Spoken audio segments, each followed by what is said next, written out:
মার্কিন president Donald ট্রাম্পের শুল্ক ঘোষণার পর অর্ধশতাধিক দেশ বাণিজ্য আলোচনা শুরুর জন্য হোয়াইট হাউসের সঙ্গে যোগাযোগ করেছে।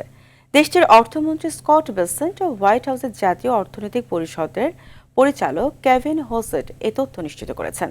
এদিকে চলমান পরিস্থিতিতে হ্যান্ডস অফ শিরোনামে যুক্তরাষ্ট্রের 50 অঙ্গরাজ্যের সবকটিতে বিক্ষোভ করেছে লাখ লাখ মানুষ। এ বিষয়ে বিস্তারিত জানাচ্ছেন ইমরুল হাসান। যুক্তরাষ্ট্রের প্রেসিডেন্ট ডোনাল্ড ট্রাম্পের শুল্ক ঘোষণার পর বিশ্বজুড়ে নড়াচড়া শুরু হয়েছে। অনেকেই বলছেন এর ফলে অর্থনীতিতে ধাক্কা তৈরি হয়েছে এবং এতে বৈশ্বিক বাণিজ্য যুদ্ধ ও অর্থনীতিতে মন্দার আশঙ্কা দেখা দিতে পারে। তবে ইতিমধ্যেই সমঝোতার জন্য বিশ্বের অনেক দেশই আলোচনা শুরুর জন্য ডোনাল্ড ট্রাম্পের দ্বারস্থ হয়েছেন। এই তালিকায় অন্তত 50টি দেশ রয়েছে বলে জানিয়েছে হোয়াইট হাউসের জাতীয় অর্থনৈতিক পরিষদের পরিচালক কেভিন হেসেট। গেল রাতে আমি ইউএসটিআর থেকে প্রতিবেদন পেয়েছি যে 50টির বেশি দেশ সমঝোতা আলোচনা শুরু করার জন্য প্রেসিডেন্টের দ্বারস্থ হয়েছে। তারা এটা করছে এ কারণে যে তারা বুঝতে পেরেছে তাদের উপর অনেক শুল্ক আরোপ হয়েছে। এদিকে আরেক আলোচনায় যুক্তরাষ্ট্রের অর্থমন্ত্রী স্কট বেসেন্টও একই সুরে কথা বলেছেন।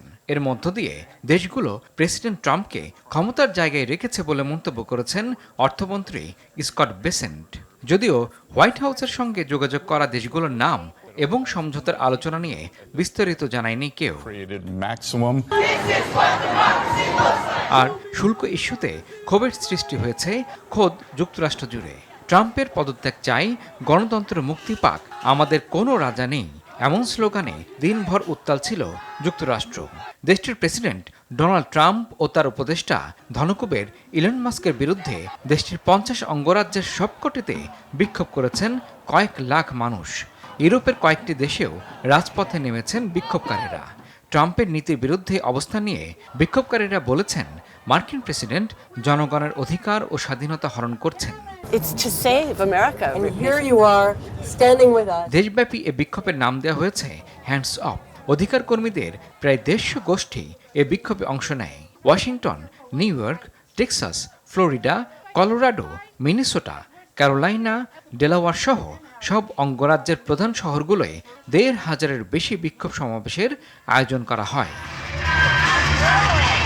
ইমরুল হাসান, RTV।